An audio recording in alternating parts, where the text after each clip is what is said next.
Siya na naman ang nakikita. Siya ang nakisisi. Siya talaga ang laging may kasalanan. Ito po si Alwin Ignacio, The Libre That You Love. Kasama ko ang aking kumaring Ucho Maldita. Hi, this is Alex Brosses. At yung pong pinapanood ang The KT Show. Ang Tarayan na Talakayan Showbiz Edition. Mare, ano na naman itong nangyayari kay Catherine Bernardo?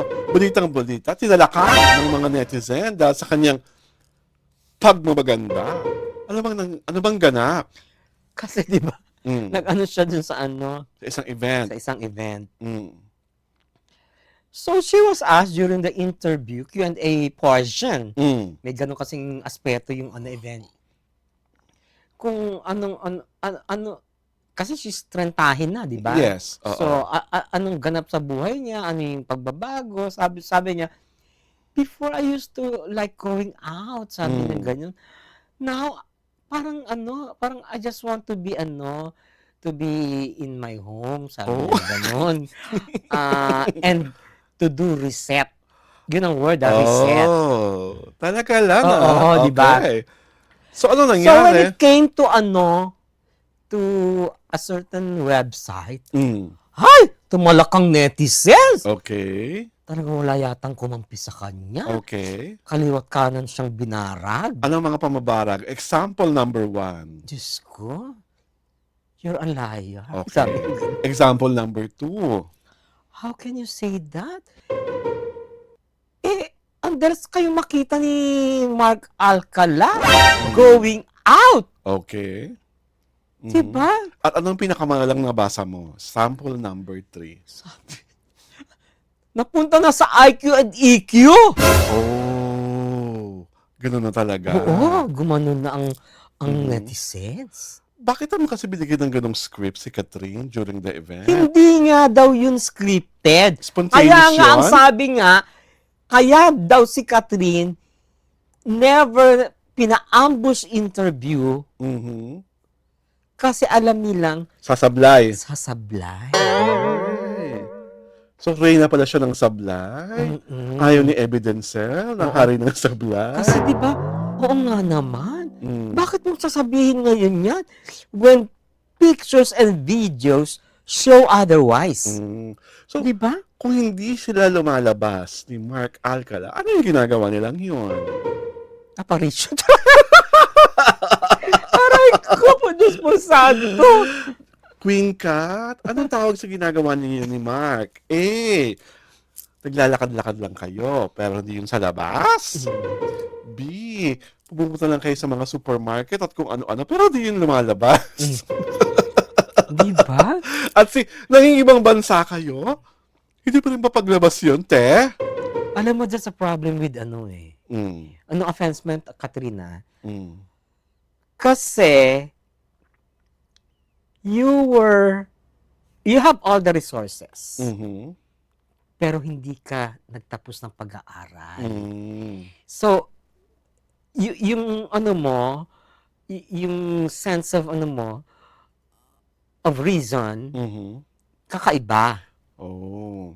Di ba? Pero marami namang artistang babae na hindi tapos ng pag-aaral, pero tama naman ang wisyo. Maayos namang mga sumagot. Oo. Diba? Kahit na lang pa yan sa the late great Nora Honor. Diba? Hindi naman ganun si Ate Guy na, Ate Guy, lumalabas ka ba? Oo, lumalabas ako. Wala nga ba ganun, diba? Or for that matter, si Sharon Cuneta. Hindi rin naman tapos. Walang ganyang mga eksena. Si Ate Shawe nga, pag sumagot, diba? Kilometric. Yeah. Ayaw mo na, gusto mo na i-pause yung recorder, chika pa siya ng chika. Yeah. Or si Inay Maria for that matter. Hindi rin tapos Inay Maria. Pero pag nagsalita, walang sablay, may taray pa nga minsan. Diba? Parang ka-level din na minsan, may sablay ng pagsagot si Ate V. Ha? Diba? May mga si Ate V na kaya na kita ask sa ibaba, root, diba? Oh. Pawiti. Diba? Sablay na sablay yun. Oo. Hindi naman witty yung hindi siya lumalabas. Asan ang wit doon, girl? Hindi nga tawag dito, feeling niya witty siya. Witty? Feeling witty siya. Ano ka ba? Diyos ko. Catherine, pwede pa check nga sa dictionary mo kung anong meaning ng wit. Hindi kasi niya parang she wasn't aware for Mhm. that time being Mm. what the question was all about. Oh. Di Hindi ba? niya agad na-process. Oo. Sumagot siya kaagad. Oo, the neurons in her brain Mhm. were not Dapat working dumama muna siya ng, efficiently. "Thank you very much for that wonderful question." Para Mm-mm. na-process siya kahit ilang seconds. Yeah. Eh, hindi siya gano'n. Oo, can you imagine? Di ba? Sabi ng loka, before I used to love going Going out. out. But now I But don't want to now, go out I want anymore. And to total, stay. Mayor Mark Alcala, tapos ka naman sa mataas na paaralan. Mm. Diba? Mag-rub off ka naman ng konting wisdom And and intelligence. intelligence sa girlfriend mo. Kasi ang nangyayari, parang sa nangyayari niya kay Catherine, maganda lang siya, pero TANGA, di ba? Rico. Kaloka. Di ba? May matalinong babae ba sasagot na ganyan?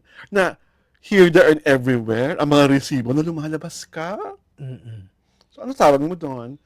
Kung hindi ka TANGA, don't tell me meron kang amnesia that day. Maybe she was caught off guard by the question. So, She didn't see it coming. napakasimple ng tanong. Maka-caught off guard ka. Hindi naman sa kanya pinamultiply. Because it wasn't in her process. Diba? In her Hindi naman sinabi sa kanya anong square root ng 49. Oh. Hindi naman sa kanya hiningi anong gross national product natin noong araw na yon. O anong formula para luminis ang ilog Pasig. At higit sa lahat, kung naniniwala ka ba sa swelang nangyari sa Senado, kamakailan.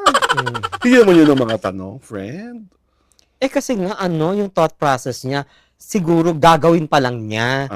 So, nagkamali siya ng Nagkamali ng timeline. Nagkamali siya ng pili ng mga word. Mm-hmm. Okay. Diba? Pagbibigyan na lang kita kasi maganda ka. Pag maganda ka talaga, pwede mo ka lang get away ng anything. Pero, syempre pa, bago mo i-assert na kagandahan mo, natarayan ka na, naaglahi ka na, na, ayoko na mo sabihin deserve mo, pero parang deserve mo naman that time. My God! Akala ko bumelta pa. Diyos ko, my God. Mari naman, kahit naman yung mga ibang artista, hindi naman ganyan. Kahit siguro si Baybay Entrata ang tanungin mo, hindi ganyan na isasagot. Diba? Or kahit yung mga lesser starlets or yung mga micro-mini starlets sa Sparkle, hindi naman ganyan ang sagot pag gano'n ng question. Oo. Diba? So parang, na-turn off ka. Hindi naman. Kasi para naman tayong tatlo magaganda tayo. Nagkataon na tayong maganda na, matalino pa. Aray ko, Diyos ko. Baka tayo na mamabas dito. My God! Hindi kaya? Sure na mababas tayo. Sabihin na ilusyonal na tayo. Makatandang bakla tayo. Hindi tayo uminom kape. Wala tayong nervyos. Wala tayong kahihiyan na kinukumpara na kanangginan natin kay Catherine. O ayan, mga basher, sinabi ko lang lahat para hindi na kayo kumita sa amin. Kasi pagkakakitaan nyo na naman kami, di ba? O, pansin nyo rin, for the last 2 weeks, wala kami mga topic about that girl. Ay? O, hindi nyo na kami makasabihin gamit na gamit namin. Aray ko, my God, kung saan na napunta. Diba? What I'm trying to say is, Catherine should really be briefed. Wherever she has a public appearance. I don't want her na parang I will have to screen all the questions because some questions are just asked spontaneously. But she has to be brief about the event, anong mga nangyayari, at ano yung mga posibleng tanong. Ganun lang kasimple. And to namang experience na to, I'm sure this is going to be a growing up experience for her. Na sablay pala ako doon. Sa susunod pa meron akong public appearance, I should prepare better. I should do better. Kasi pag dumating ka naman over-prepared, tapos mami, baka scripted ang dating. Scripted ang dating. Diba? Pero still kasi, there are ways naman on how you play around with the question, diba? And also, there are ways on how to answer it. Kasi, hindi siya nakabawi. Pwede naman siya, pwede ka namang, sandali, ano pala ako doon? Sorry. Diba? Lumalabas nga pala ako. That could have been more wonderful. Kaso hindi siya, Diba? walang ganon Oo. Kung may ganon, oo nga pala, lumalabas ako. Pasensya na po. Diba? I always go out nga pala with Mark. Di pasok. Ang galing. Siguro na-applause pa siya. Diba? Saka, there was even one, kasi naglalakad na siya, palabas na yata. There was even one fan who asked about her love life. Sabi niya, okay naman. Diba? Parang with subtlety, diba? Parang inamin na rin, diba? Saka hindi. Okay naman is also tantamount to you saying na, okay, yun na lang yung Mm. pag-usapan, okay naman, 'di ba? Nakikita niyo naman, 'di ba? Yeah. 'Di ba? That's her way of putting things into its proper Perspective. perspective.